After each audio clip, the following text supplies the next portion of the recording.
Guys, mapapaga ang muling paghaharap ni na Justin Brownlee at Rondé Hollis Jefferson. Mangyayari po yan sa Asian Games na magsisimula sa huling linggo ng Setyembre. Gaya nga po ng nauna ng plano, si Justin Brownlee ang magiging naturalized player natin sa Asian Games. Ngunit ang tanong, magiging handa kaya ang Ginebra resident import considering na sumailalim siya sa surgery upang tanggalin ang bone spurs sa kanyang paa? May napupusuan na ring bagong coach na papalit kay Chot Reyes ang SVP. Pag-uusapan po natin yan kaya huwag kayong bibitiw. Pero bago po ang lahat, kung gusto nyong suportahan ang ating channel, please like and subscribe. Thank you po sa inyong lahat. Dahil nga po sa paghaharap ng Barangay Ginebra at Talk and Text sa nakaraang Governors Cup Finals, umusbong ang rivalry sa dalawang import na sina Justin Brownlee at Rondé Hollis Jefferson. Nagwagi nga po sa finals ang Talk and Text at tinanghal pang best import si RHJ. Kaya sa isipan ng mga fans ay may score to settle kay Jefferson itong si JB32. Maagang ini-announce ni TNT coach Jojo Lastimosa na si Rondé Hollis Jefferson nga ang kanilang magiging import sa upcoming Commissioner's Cup. At tulad ng dati, si Brownlee ang muling ibabandera ng Barangay Ginebra. So marami na po ang nag-aabang dyan. Magbubukas o magsisimula ang Commissioner's Cup sa huling linggo ng buwan ng Oktobre. Pero bago ang opening ng PBA 48 season, mauuna nga po itong Asian Games kung saan sa basketball ay kasama ng Gilas Pilipinas sa Group C ang mga kupunan ng Thailand, Bahrain at Jordan. Jordan naturalized player na po itong si Rondé Hollis Jefferson at siya nga po ang aayuda sa mga Jordanian. Pagbibitiw po ni Coach Chot Reyes bilang head coach ng Gilas, problema ngayon ng samahang basketball ng Pilipinas kung sino ang rerenda sa ating national team. Siyempre hindi naman pwedeng basta-basta pupunta sa labanan ng isang tropa na walang tatayong leader. Paano ito susolusyonan ng SBP at ng PBA na rin? May pahayag po tungkol dyan si PBA Commissioner Willie Marcial. Gagawa sila ng anunsyo sa Huwebes, bukas na po yan, tungkol naman sa magiging komposisyon ng Gilas Pilipinas, kasama na rin ang kanilang anunsyo kung sino ang magiging bagong coach ng national team pagkatapos nga pong magbitiw ni Coach Chot Reyes. Sang-ayon po sa report ng Spin.ph, may tinitingnan na sila na coach pero kakausapin pa nila at sa Huwebes nga raw po ay isa sa publiko nila ang announcement. Halos kalahati sa Gilas players na dumurog sa kupunan ng China ay babalik na sa kanilang mother team. Si Jordan Clarkson balik US na, ganun din sina Dwight Ramos, AG Edu, kay Peravena at kay Soto na pari-parihong kontratado sa B-League teams sa Japan.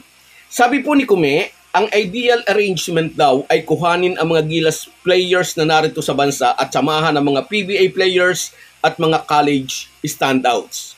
Saka depende na rin daw sa diskarte ng bagong coach na hahawak sa ating national team. Dahil nariyan naman yung mga dating Gilas players, at least magkakaroon pa rin daw ng continuity. Mukhang mas maluwag ang rules dito sa Asian Games at pupwede yatang pagsabayin sina Justin Brownlee at Ange Kouame. Mas maganda kung papayagan si Ange Kouame dahil dagdag puwersa ito sa ilalim. Tiwala si Kume na makakaabante ang Gilas sa second round.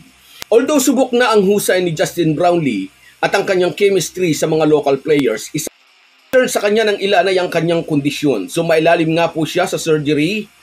Kaya ang concern ng ilan, nasa playing condition kaya siya pagdating ng petsa ng Asian Games.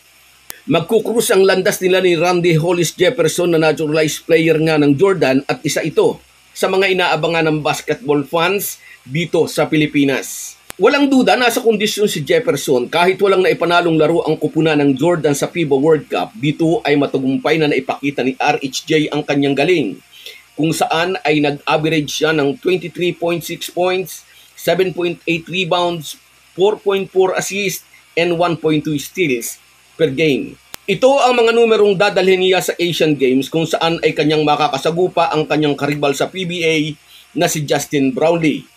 Kahit sa China gagawin ng laban, tiyak na mag-aabang ang mga Pinoy. Sabik ang mga fans ng Talk and Text na makaulit ng panalo sa Jefferson kay Justin Brownlee at aabangan naman ang mga Ginebra fans kung masisimulan dito ni Brownlee ang paghihiganti.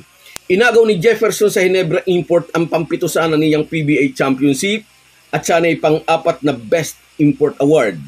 Anyway, Suportahan natin ang bagong Gilas Pilipinas team na makikipagbakbakan sa China at pati na ang bagong coach na gigiya sa Asian Games campaign ng ating national team. So guys, yan lang muna.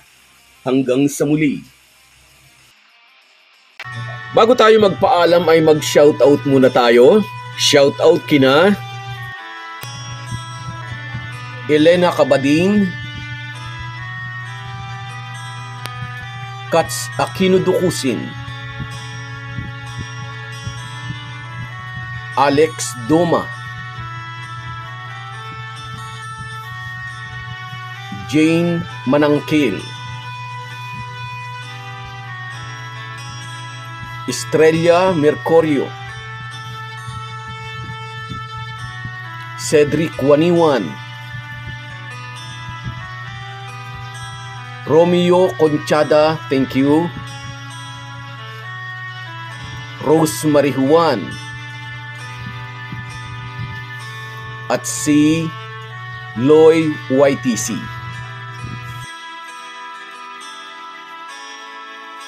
Lahat po tayo ay may kanya-kanyang pinagkakabisihan, pero bigyan din po natin ng panahon ang espiritual na pangangailangan ng ating puso. Mag-ukol din po tayo ng panahon sa salita ng Diyos. Isang paalala po mula sa inyong Halo-Halo Sports Republic.